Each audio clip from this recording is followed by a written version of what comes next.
Okay, that's one way of looking at the ace and one bit of information that you can get from it based on the meaning of the symbolism. Here's the two. And I've thought about this, and I'm thinking that the Two of Swords represents a difficult situation, because it can be that we've got one sword is saying do what's right, and the other sword is saying do what's right. And you've got at least two possible courses of action, each of which is equally valuable and correct. And so this can represent a difficult situation because you're not given an easy answer. So let's say you've got this little old lady on the street. So the question is, or the question might be, do you help the little old lady across the street, or do you knock her over and steal her purse? And obviously the thing to do is help the little old lady across the street. So the example I've given of either help her or, beat her up, that's easy to answer. But it can be with the Two of Swords. Let's say you've got that same little old lady. Maybe that little old lady robbed school children and took money from them. So the money that she's got in her purse isn't hers really, because she stole it from other people. That then becomes a much more difficult question. Should you help her across the street knowing that she stole from the children, or should you try in some way to get the money back and give it to the children? So it can be a situation, Two of Swords, justice this way, justice that way. It's not easy always with this card to figure out the right thing to do. So don't be surprised if there are problem cards in connection with this one, because it is a difficult situation. Okay, the three of Swords, a heart pierced with swords, clouds and rain. Obviously it's a card of pain. And so how do we relate justice to this one? And it can be that with this one, you're given a problem or you're shown a problem, and the question is, how can you turn this into a win-win situation?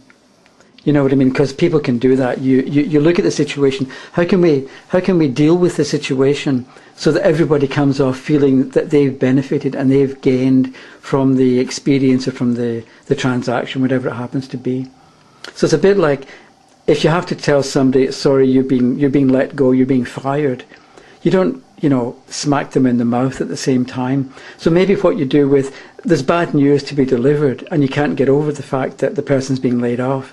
But what can you do to make it easier? What can you do to be of help to that individual? So maybe you make sure they get a good report, or you help them produce a good resume or a better resume, or you introduce them or give their phone number to people who might be able to employ them in the future. So that even though there's bad news, with justice, at the same time you want to create a win-win situation. And there's something, I'm trying to remember this quote by Bruce Springsteen, and it's a bit like, if unless everybody wins, nobody wins. I think that's not quite what he said, but it's that kind of idea, and that can be the meaning of the Three of Swords. One more, the Four. So we've got somebody lying here, we've got the sword attached firmly to the wall, there's a sword down here. And I've been thinking about this, and again, to relate justice, I think one of the meanings might be let it go, move on. So depending what the question is that this is the answer to, the advice might simply be, it's finished, it's over, don't try and change the decision, don't try and change anything, just get over it and move on to the next thing. The Five.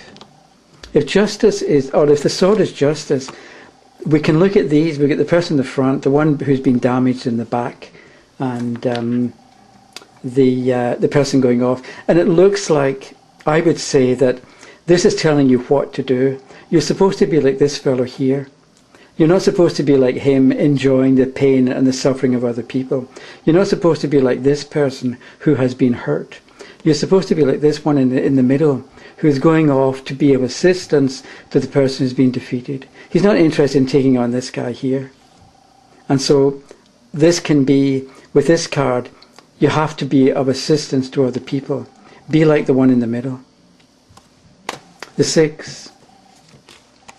Fellow in the back, the two people here, and we're moving away from a difficult situation. So with this card, act to help other people.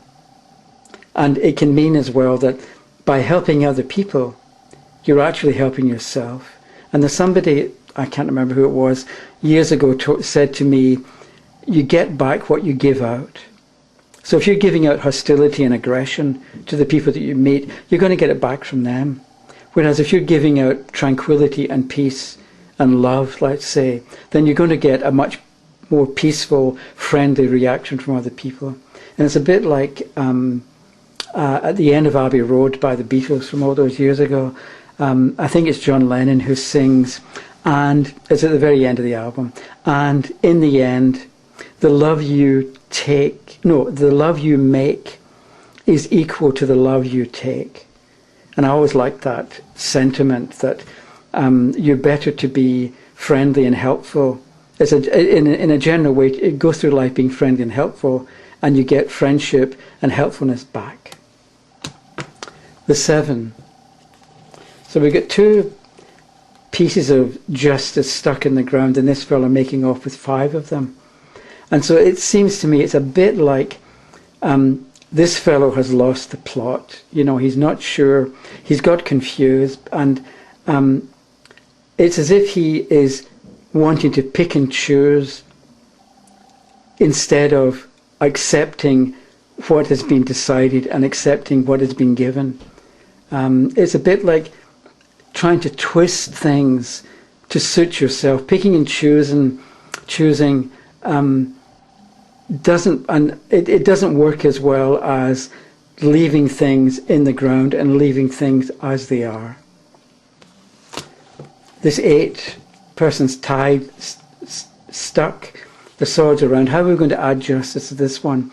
And you might ask with this one, what's a sensible thing to do? If you're in the position of this individual here who's been bound and blindfolded. And so probably the sensible thing to do is to give in and stop fighting. And that may be the advice of this card. Relax. You're in a difficult situation, so hold on and go with the flow for a bit. And my teacher years ago asked me a question that was, let's say you're walking beside a river, a fast-flowing river, and you fall into the water. What are you going to do? A lot of people will try to swim back to where they fell in. But it was pointed out to me, what you do is, or what you can do is, relax, float downstream a bit until the water is flowing more evenly, more smoothly. And at that point, you climb out easily. And then if you still want to get back to the point where you fell in, you walk back along the shore or along the bank of the river. And so with this card, that little story seems to relate to this card. If you find yourself in that kind of situation, relax and let go and don't struggle. And you'll be better off. And as time passes, your situation will change. And with a changed situation, there's more chance of improvement.